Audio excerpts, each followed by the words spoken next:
Boa noite, gente. Sejam bem-vindos a mais uma live do Cine. Como vocês sabem, com todo esse cenário do que tem acontecido, a gente precisou trazer de novo para o formato de live, mas eu tenho certeza que Deus tem grandes coisas para fazer de qualquer forma nas nossas vidas. Eu sou o Deio, você já me conhece, esse é o Cine. Fico feliz que você esteja ouvindo isso, esse lugar onde a gente entende que a gente deve falar desse amor incondicional de Deus. Estou feliz de estar de volta, depois de mais de 3 semanas fora, eu e minha família, pegamos coronga, eu peguei, depois a Aimee pegou, depois o Theo pegou, depois a Aimee pegou, e a gente acabou ficando fora o tempo todo, mas sobrevivemos, graças a Deus. Quero já começar agradecendo você que orou pelas nossas vidas, orou pela vida do Haroldo. O Haroldo também já recebeu alta, está em casa. Muito obrigado. Então, confesso que eu fico um pouco chateado de, depois de tanto tempo, justo na minha vez, ter voltado para a live. Me pergunto quanto tempo eu dormi. Eu saí daqui, estava tudo acontecendo, mas não tem problema não. Tenho certeza de qualquer forma Deus vai fazer. Hoje nós faremos de um jeito diferente. A gente vai começar direto com a palavra, vamos fazer direto a palavra. Eu quero te convidar a abrir em Isaías 49. Isaías 49. Diz assim. Vou ler a partir do versículo 3. Ele me disse: você é meu servo, Israel, e me trará glória. Respondi: mas meu trabalho parece tão inútil. Esforcei-me em vão, sem propósito algum. No entanto, deixo tudo nas mãos do Senhor e confio que Deus me recompensará. Agora fala o Senhor, aquele que no ventre me formou para ser seu servo e que me encarregou de trazer Israel de volta para ele. O Senhor me honrou e me fortaleceu. Ele diz: você fará mais do que restaurar o povo de Israel para mim, e eu farei luz para os gentios, e você levará a minha salvação até os confins da terra.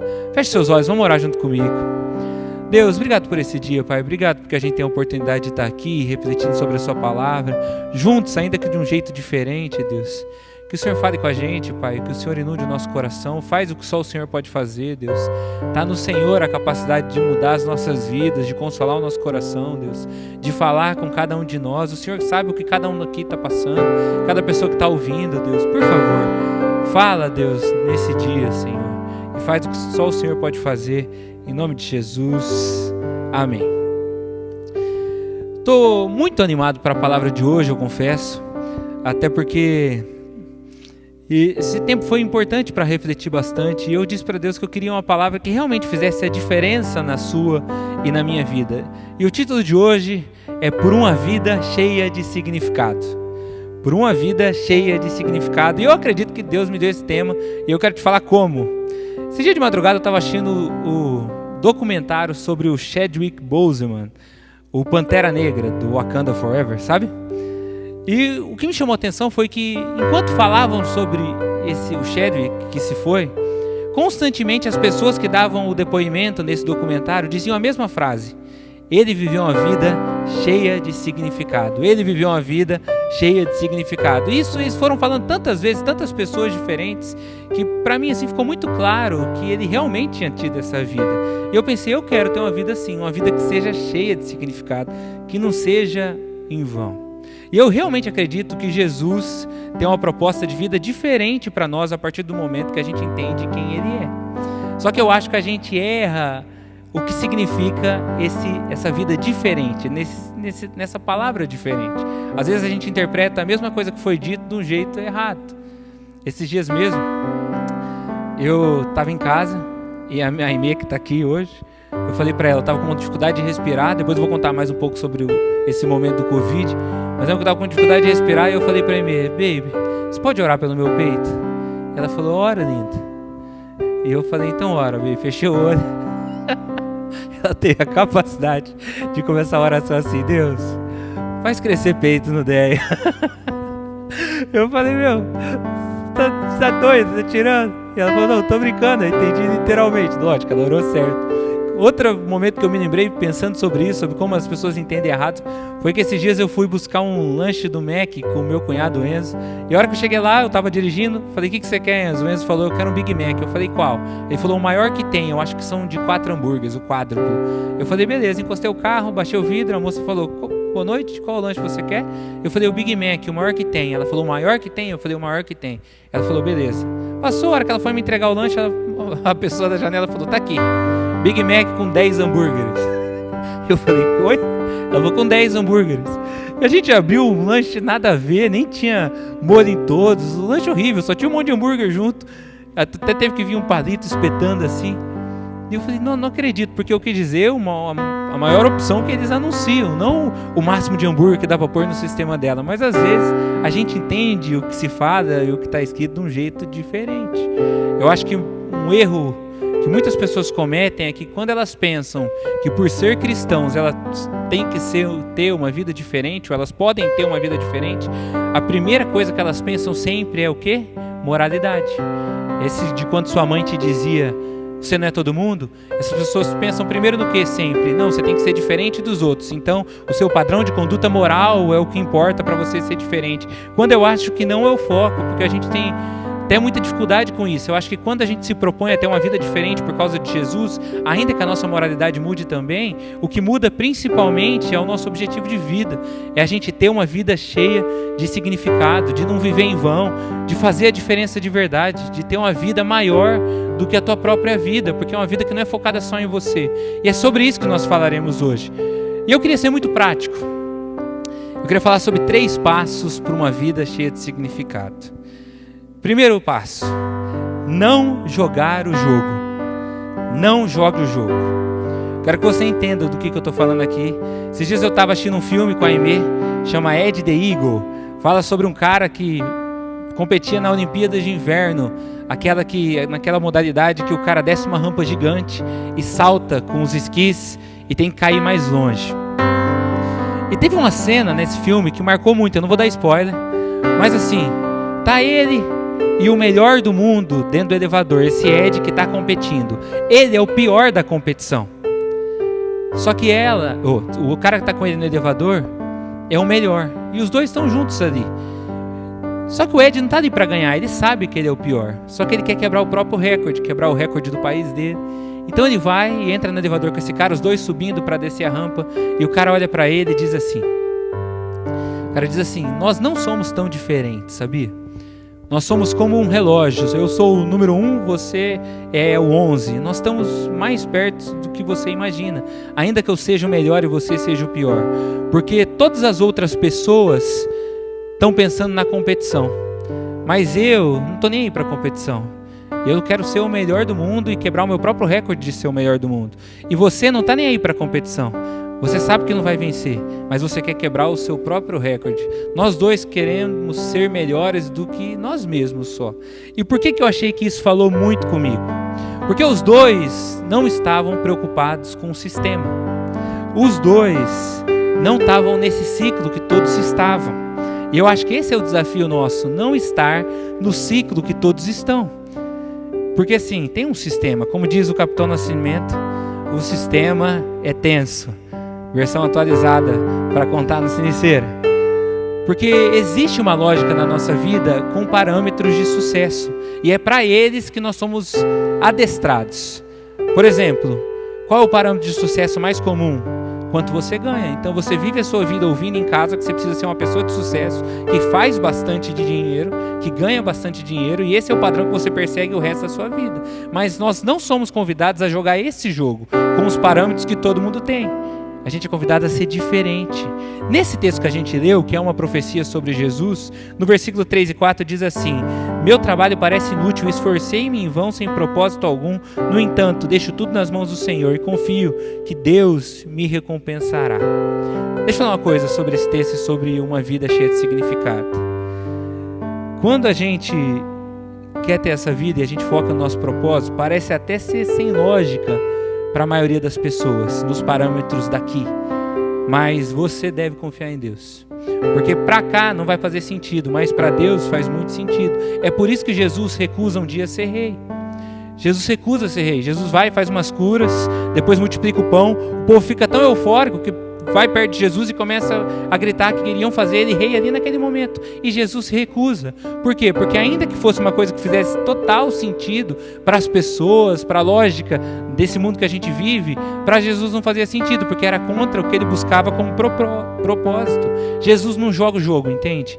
Ele está acima, ele não está preocupado com essa lógica aqui. Esse é o convite de Deus para nós. Jesus diz não. E a gente precisa entender que alguns não são necessários na nossa vida. Inclusive, você precisa agradecer os nãos que Deus já te deu, porque provavelmente eles te tirariam do propósito que Ele tem para você. Então agradeça a Deus por aquela pessoa que deu errado. Agradeça a Deus por aquele vestibular que você não passou. Eu mesmo quase fiz direito, eu ia ficar maluco se eu fizesse direito igual isso. Agradeça a Deus aquele emprego que te recusaram. Agradeça a Deus aquele negócio que você quase começou, mas não deu certo. O pessoal aqui do Cine sabe que uma vez eu quase abri uma cafetaria. Foi um milagre de Deus, aí melhorou. Eu fiquei imaginando onde eu estaria hoje se, em vez de ter focado no meu propósito, eu tivesse focado em ganhar dinheiro numa cafetaria na Zona 7. Nada contra, mas assim, não era o que Deus tinha para mim. Cafetaria é aquela bebida, porque eu ia vender aquela bebida que chama capeta. Que irônico, né? Mas tá bom. Segunda coisa, a gente não joga o jogo quando a gente revê as nossas prioridades, porque as nossas prioridades determinam o nosso caminho. Não sei se você sabe, mas o Uber tem um esquema muito inteligente, que quando o motorista está chegando no final do seu dia, ele quer ir para casa, ele estabelece ir para casa, e a partir de agora, as viagens que ele vai pegar, vai em direção à casa dele. Ele coloca lá, minha casa como prioridade, porque ele está indo para casa. Então as viagens que vão aparecer para ele pegar é só se estiver indo no caminho da casa dele. E ele pega 3, 4 viagens até que ele chega perto da casa dele e vai para casa. Porque quando ele estabelece qual é a prioridade dele, os caminhos vão mudando. Então Deus tem muito isso para nós. Assim, qual é a sua prioridade? E quando a gente fala sobre isso, o texto mais incrível que a gente sempre ouve é quando Jesus diz, não se preocupe com o que você vai comer, com o que você vai beber, com o que você vai vestir. Porque quem pensa assim, quem se preocupa com essas coisas, são os pagãos, aqueles que não acreditam em Deus, Jesus está dizendo. Quem não acredita em Deus, quem não tem um Deus, é que vive correndo atrás dessas coisas. Mas vocês que acreditam em mim, busquem em primeiro lugar o reino de Deus e a sua justiça. E o resto, o próprio Deus, que sabe que você precisa disso, acrescenta. Jesus está falando, não joga o jogo. Sim, não faz disso, essa corrida, a tua prioridade. Jesus não é contra dinheiro, gente. Eu não sou contra dinheiro. Você pode ter dinheiro, mas o dinheiro não pode te ter. Não pode ser a sua prioridade absoluta, porque senão você não consegue ter uma vida cheia de significado. Inclusive, eu me pergunto, sabe quando alguém que tem muito dinheiro entra numa crise violenta? Daí você olha e fala assim, nossa, que difícil, ele vem. E você percebe que assim, o decorrer da vida dessa pessoa que tem muito dinheiro, ela vive para manter esse dinheiro, porque é muito difícil para nós de alguma forma perder. Então o que a gente faz? Vai lutando e lutando e lutando para manter. Por isso que a Bíblia fala que o dono da fazenda não dorme, mas o funcionário dorme tranquilo. Às vezes, justamente esse império que a gente levanta são as paredes que não nos prendem. Daí, quando essa pessoa entra numa crise, eu fico pensando, imaginando um buraco na parede e ela fica desesperada. Parece que está caindo tudo isso aqui, tem um buraco. Eu me pergunto se a gente tem que orar para esse buraco ser tapado por Deus ou se essa é justamente a saída que Deus deu, para que você não viva mais preso nesse lugar, onde tudo que importa para você é essa corrida maluca. Deus pode acrescentar tudo, pode te dar uma vida de muita prosperidade, mas o desafio é que você deixe para Ele fazer isso. A gente precisa tomar cuidado com as nossas ressalvas, como a gente tem medo de perder sempre. Eu, esses dias, num podcast, até refleti muito sobre quais são as minhas ressalvas, o que eu não quero que Deus mexa. E me veio no coração que a minha maior ressalva com Deus é a saúde do meu filho. Eu digo, Deus, pega tudo, faz o que o Senhor quiser, meu emprego, a minha direção. Deus, mas eu penso, quais são as coisas que eu não falo, porque dentro do meu coração eu não tenho coragem de entregar. Uma delas é a saúde do meu filho, do Theo. Eu falei, Deus, sendo honesto, eu tenho muita dificuldade de que qualquer coisa ruim aconteça com a saúde do meu filho. Mas na hora que eu falei isso, Deus me trouxe na memória 2 cenas que mexeram comigo. E a primeira delas foi quando o Theo teve corona e ele ficou uma noite febril assim, a gente já tinha dado o Tilenol meia-noite, então não podia dar até às 6, e ele estava com febre ainda, não conseguia dormir. Daí eu lembro que eu peguei ele no colo, botei um lenço na cabeça dele, eu e a gente estava revezando por horário, porque ele estava muito difícil, a gente estava tentando descansar nas brechas, botei um pano de água na cabeça dele, e fiquei com ele no meu colo, dormindo aqui por quase 2, 3 horas.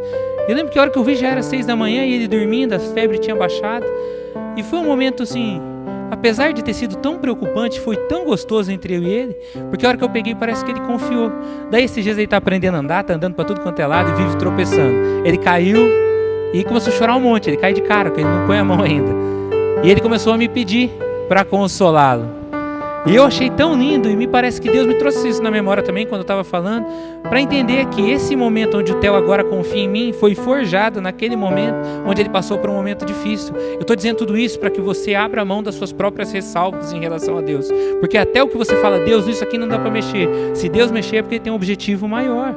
E cuidado, porque muitas vezes isso que você tem tantas ressalvas, é o que te tira de fazer Deus a tua prioridade. Jesus está propondo para nós um estilo de vida diferente, onde a gente vive uma vida cheia de significado, onde a nossa moeda é diferente, porque as pessoas podem até ter uma cultura do cancelamento que a gente fala, onde errou você está fora, mas nós não, a nossa moeda é o perdão.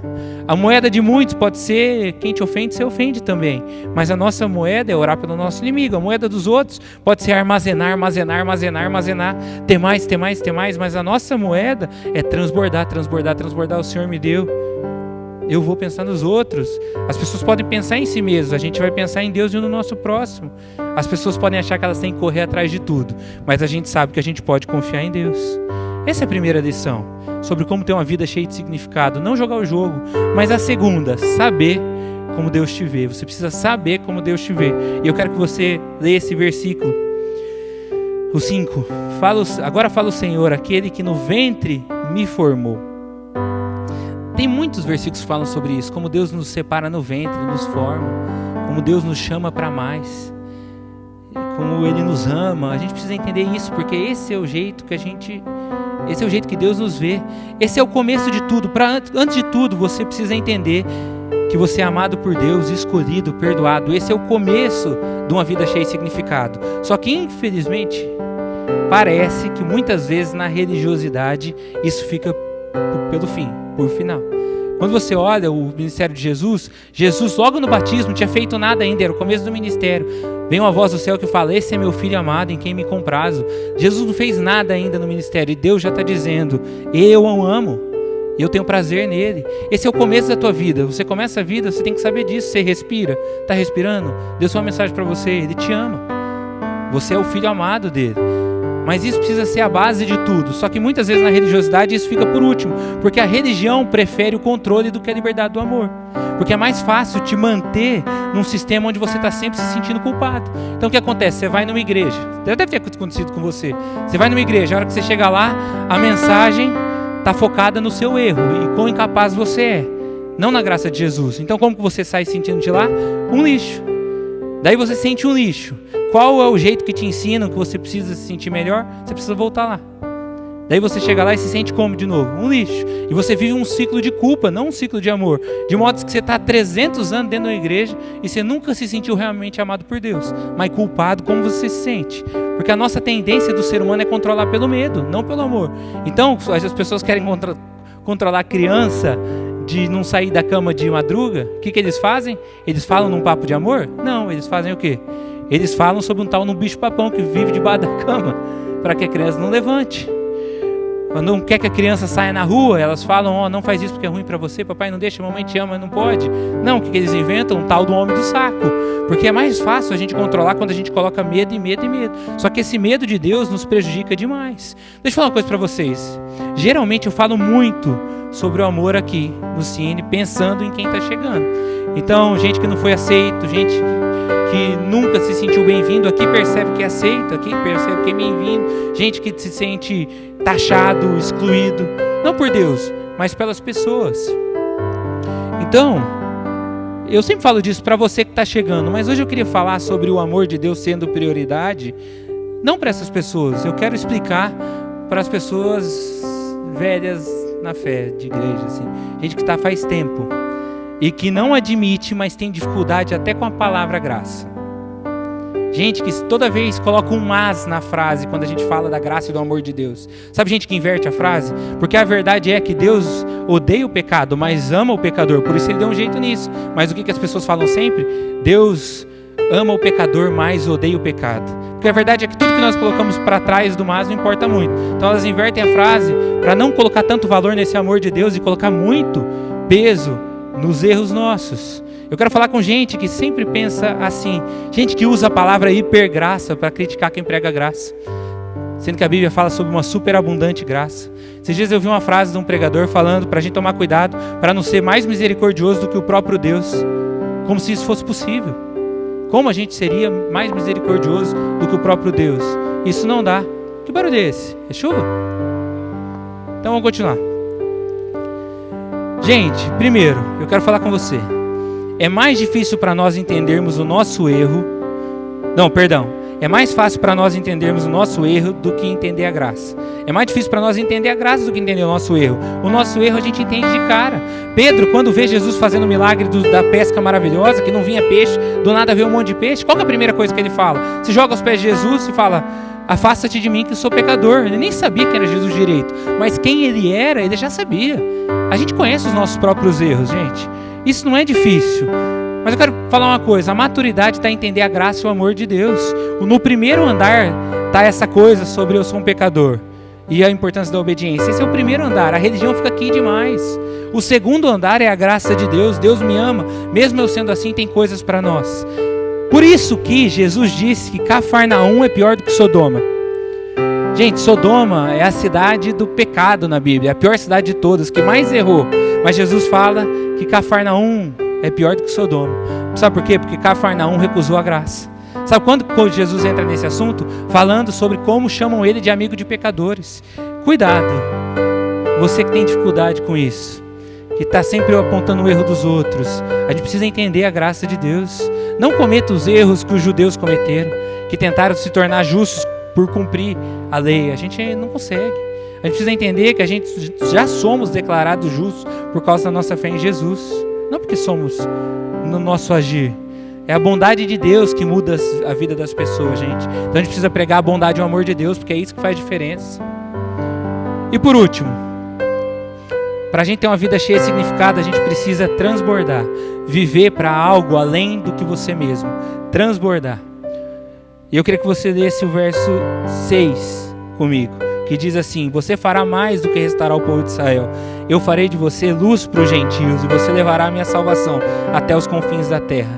Não é uma vida vã que Deus propôs para Jesus, e não é uma vida vã que Deus propõe para nós. Eu fiquei pensando num retrato de uma vida vã, uma vida que não tem sentido. E eu lembrei da primeira vez que eu fui para a Europa. E fui para a Bélgica. Na verdade, foi a única vez que eu fui para a Europa. Mas quando fala assim, parece que é mais chique, né? Falando em chique, lembrei do exemplo que o João deu aqui. Esses dias o João falou aqui: quando você for na Apple, não peça desconto na Apple. João, que exemplo de playboy, hein, velho? Mas continuando. Eu lembro que a gente foi lá na cidade da Bélgica, lá, porque falaram que lá tinha um ponto muito legal de ir, que era uma fonte. E a hora que eu cheguei lá, gente, era uma fonte de um menino, um mijãozinho. Isso lembra? Uma fonte nada a ver, pequenininha, de um menininho que a fonte saía dele fazendo xixi. E aquele monte de gente, eu pensei: meu Deus do céu, sério?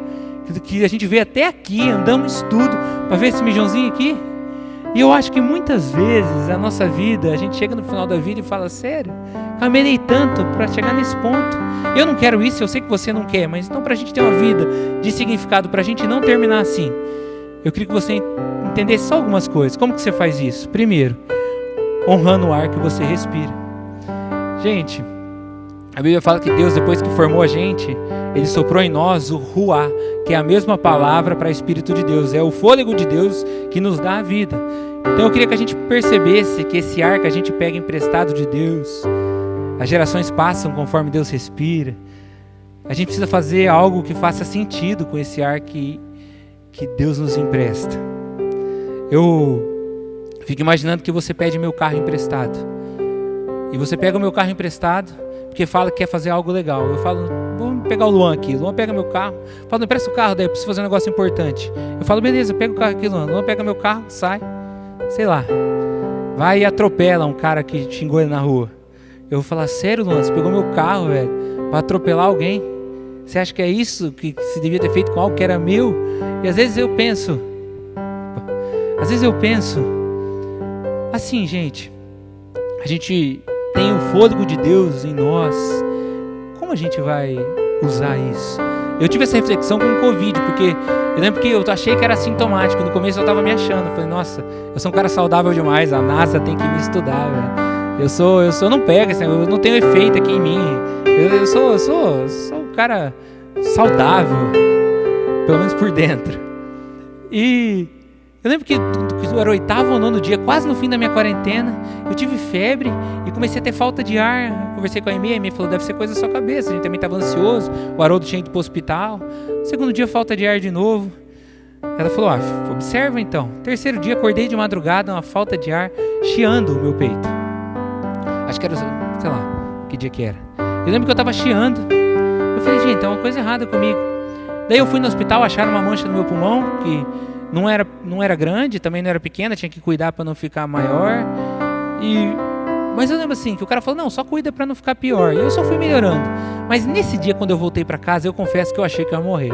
Eu falei, pronto, chegou a minha hora. Deus resolveu me levar.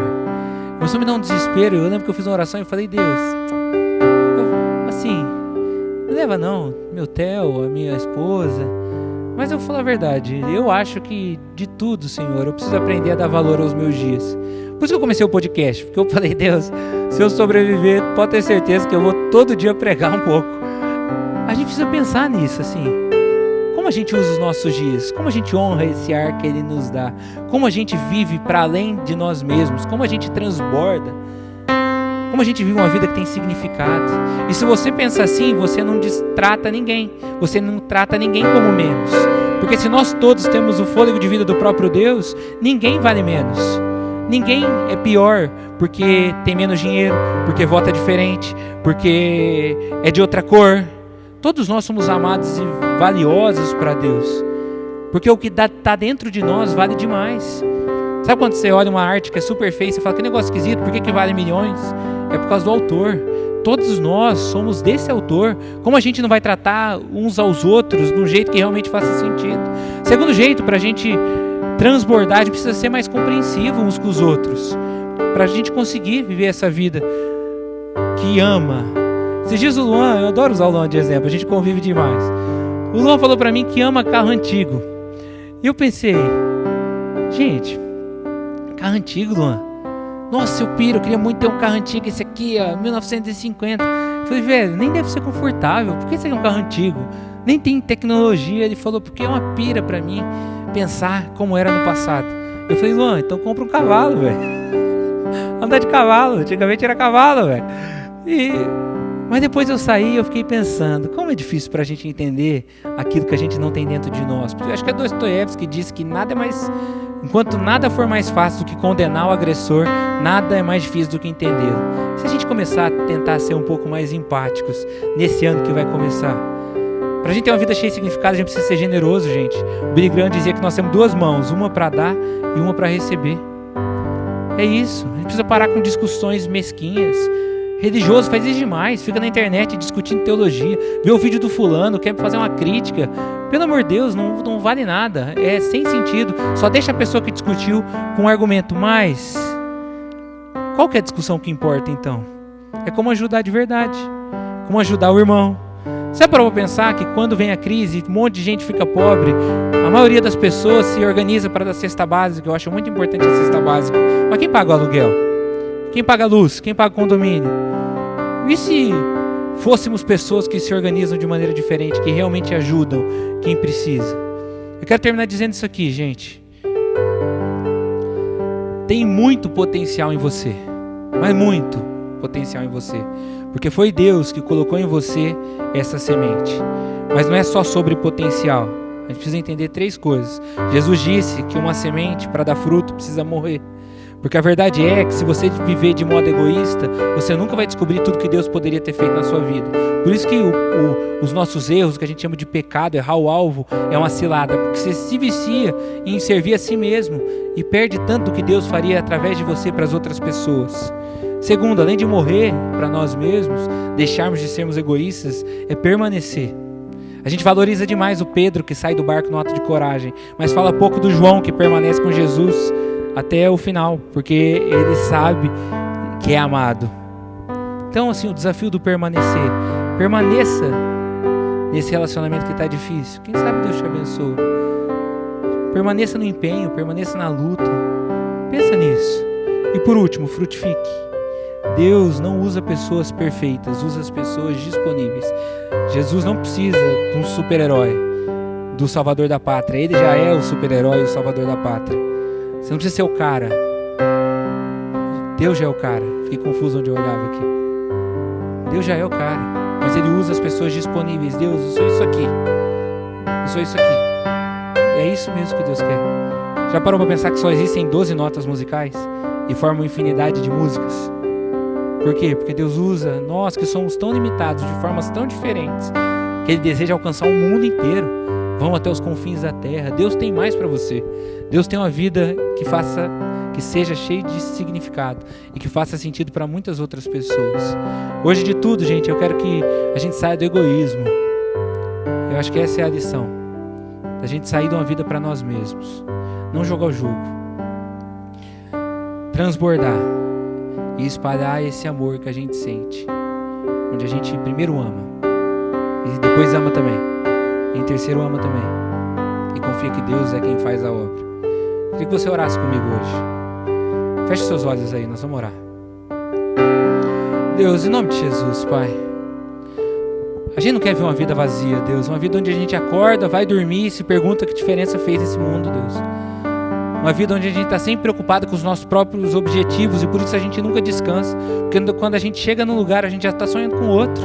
E esse período que a gente dizia que não dá para priorizar as coisas que importam agora, o Senhor agora, vira eterno.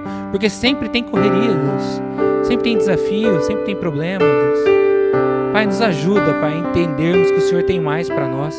Sermos uma geração que muda mesmo essa cidade, Deus. Que muda esse mundo, Deus. Que faz o que o Senhor quer que a gente faça, Deus. Por favor, Deus. Que a gente consiga ser gente cheia de amor, Pai. É isso que eu te peço, que se sinta amado de verdade pelo Senhor, Pai. Que a Tua graça nos alcance, Deus. Que a gente lembre disso, Pai. Gente que não se afasta do Senhor, Pai. Que levanta rápido. Que reconhece que não é melhor que ninguém, Deus. E por isso quer ajudar todo mundo, porque sabe que também precisa de ajuda. Deus, tira de nós um coração egoísta, Deus. Faz de nós o que o Senhor fez com Jesus, Pai. Colocou no coração a firmeza do propósito de viver para mais, Deus. Uma vida cheia de significado, Pai, cheia de significado, Deus. Onde tudo que a gente faz abençoa, seja no trabalho, Deus, seja na amizade, seja no relacionamento, Pai. Onde a nossa casa não é lugar de desprezo para nós, onde a gente quer sair dela o tempo todo para distrair a cabeça. Pelo contrário, é um alvo para nós, onde a gente quer fazer a vida de todo mundo lá melhor, Deus. Por favor, Deus, muda o nosso coração, muda a nossa vida, enche a gente daquilo que importa. É o que eu te peço, Deus, é o que nós te pedimos, em nome de Jesus. Amém. Gente, essa foi a live de hoje, nós vamos fazer só a palavra hoje. Domingo que vem tem outra live. Enquanto isso, você pode acompanhar os podcasts todos os dias. Um Cine Tempo para quando você está sem tempo, mensagens de em média 3 minutos. E o Cine Pressa para quando você está sem pressa, quer fazer um devocional com calma. Duram em média 9, 10 minutos. E que Deus abençoe muito a sua semana. Que Deus te ajude a ser generoso. Que nesse Natal aí, muitas pessoas sejam abençoadas pela sua vida. Que você lembre disso, que Deus te deu tanto para que você compartilhe. É isso, muito obrigado por ter assistido, tamo junto e até a próxima. Deus abençoe todo mundo. Obrigado por ter assistido, tamo junto e até a próxima. Deus abençoe todo mundo.